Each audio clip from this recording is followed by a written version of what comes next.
fala assim, ô, amor, tá vendo aquela pessoa ali que bonita? Aí o namorado fala assim, você tá falando que eu sou feio? Sabe essa briguinha de tipo, não é porque você acha uma coisa legal que a outra automaticamente é o oposto? Não tô entendendo o ponto que você quer chegar, mas... Vou chegar agora.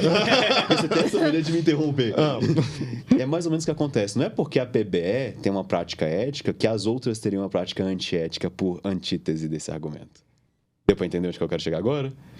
Porque você falou, a prática da PBE é a ética, é o que vai te levar à ética. Então uma pessoa pode olhar e entender, mas eu não trabalho com PBE, então eu tô fazendo algo antiético?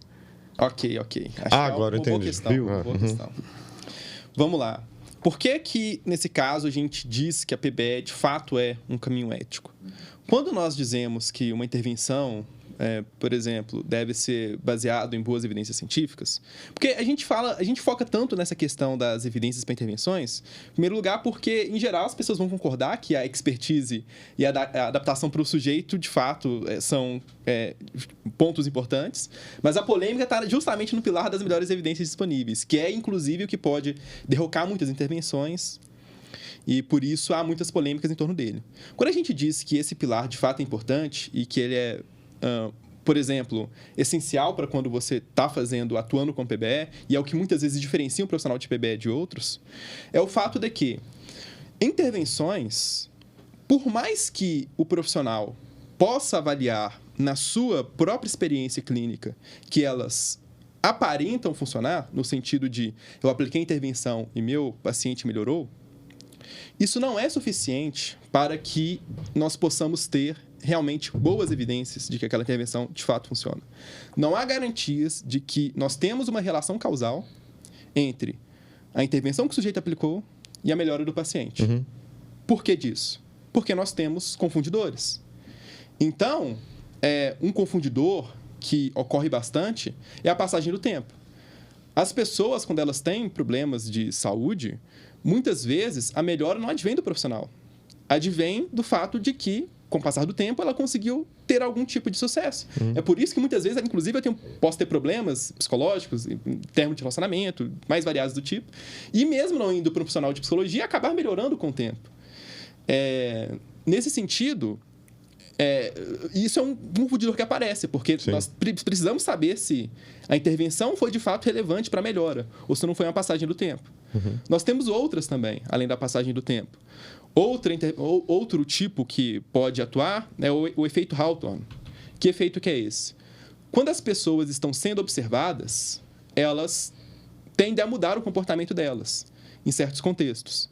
Então, quando um indivíduo está, por exemplo, realizando uma psicoterapia, o modo como ele tende a relatar para o seu profissional sobre a forma com que ele tem se comportado é uma maneira que não tende a ser tão fidedigna assim, com relação a como de fato ele se comporta. E, nesse sentido, esse é um outro viés com relação ao relato do paciente. Além disso, nós temos o viés de memorização. Você vai ter uma tendência muito maior de lembrar das vezes em que você ficou bem e das vezes que você ficou mal. Por quê? Porque isso é socialmente esperado. É chato eu chegar e dizer para o profissional também que, olha, não melhorei porcaria nenhuma. Então, você vai relatar alguma melhora e esse relato de alguma melhora vai tender a superestimar os aspectos que foram bons e diminuir os aspectos que foram ruins. Enfim, nós temos inúmeras coisas que possam explicar uma melhora do paciente que não seja propriamente a intervenção. E para que a gente possa saber que, de fato, a intervenção está realmente contribuindo na vida daquele paciente, nós precisamos controlá-la, de modo a realizar algum tipo de pesquisa que avalia os impactos daquela intervenção comparando com outras intervenções que, por exemplo, atuaram com os confundidores também. E se a diferença entre as intervenções possa resultar num maior ganho com relação à melhora de um paciente em comparação com outra.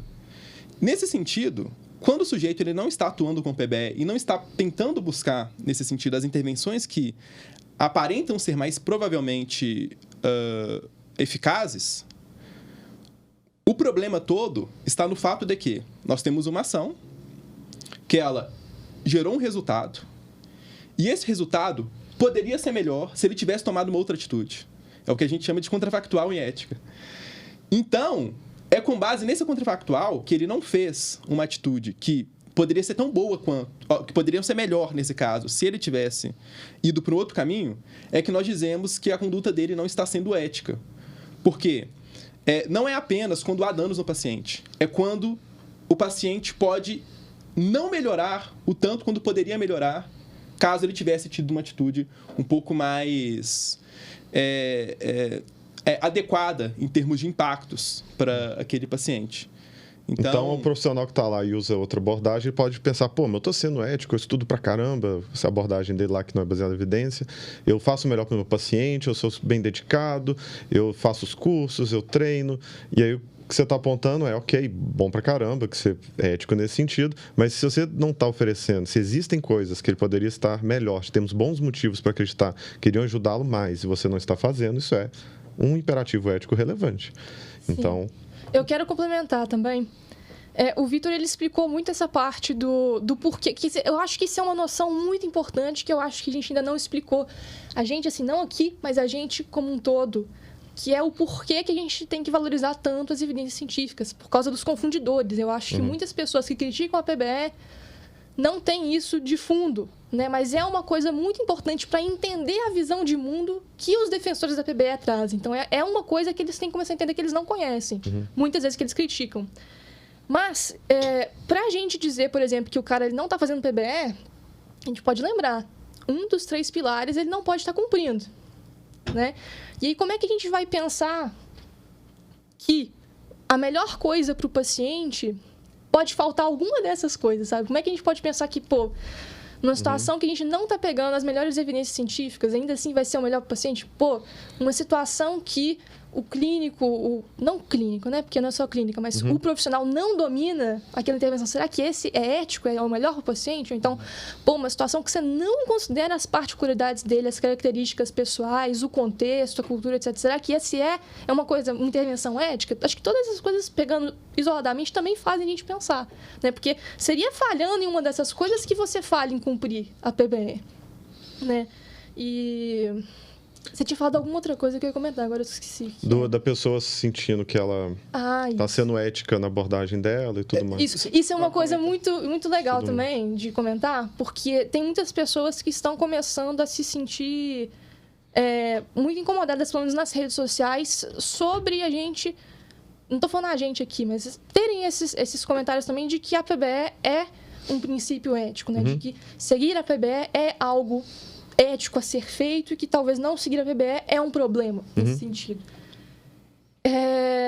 Eu acho que a gente tem que entender que, assim, qual que é realmente o problema da gente falar que alguma coisa é ética ou não? Podem ter algumas coisas que a gente vai fazer, não significa que a pessoa fez de má intenção, sabe? Isso. Você cometer um equívoco ético, você fazer uma atitude que não é ética, não significa que você é maldoso, você fez por querer, você queria causar o mal, você quer prejudicar. Significa que você fez alguma coisa que não é a coisa mais adequada para aquela situação. E todo mundo, em algum ponto, vai fazer coisas que não são éticas. O que a gente não pode é parar de discutir isso, sabe? Fingir que está tudo bem, fingir que tudo pode. Tanto para fora dessa discussão, né? A ética é relativa, né? Não existe essa coisa de certo e errado, porque o tanto de dano que isso pode fazer, eu acho que é difícil até de mensurar, né? A gente não pode simplesmente parar essa discussão. A gente tem que discutir, sim, sobre o que é certo e o que é errado, e a gente tem que falar, poxa, pode ser, sim, que tenha um profissional que está, né, atuando ali de forma que não é ética. E é isso, sabe? Por que isso não pode existir? É como se isso não pudesse mais existir. E não quer dizer que, porque ele está fazendo isso agora, que ele não pode fazer diferente. Né? Que ele está fadado a fazer isso para sempre, e ele é antiético para sempre. Eu acho que, às vezes, é uma coisa que as pessoas precisam trabalhar melhor com elas mesmas do que ser um problema da gente não poder mais falar sobre isso. E muita ênfase nesse termo. Mal intencionado. Não significa que o profissional antiético, nesse sentido, foi mal intencionado. Né? É a única maneira que você tem de ser antiético. Então, nesse sentido, só esclarecendo em vocabulário, quando nós dizemos que ele é antiético, o que nós estamos querendo falar é que as consequências da ação dele estão sendo potencialmente danosas para o paciente. E danosas não só no sentido de fazerem mal para ele, que em alguns casos fazem mal. É o caso de iatrogenia, psicoterapia. Mas... O que você falou? Eu não entendi a palavra. Iatrogenia. Iatrogenia, tá. Isso é quando uma intervenção ela causa danos, ok?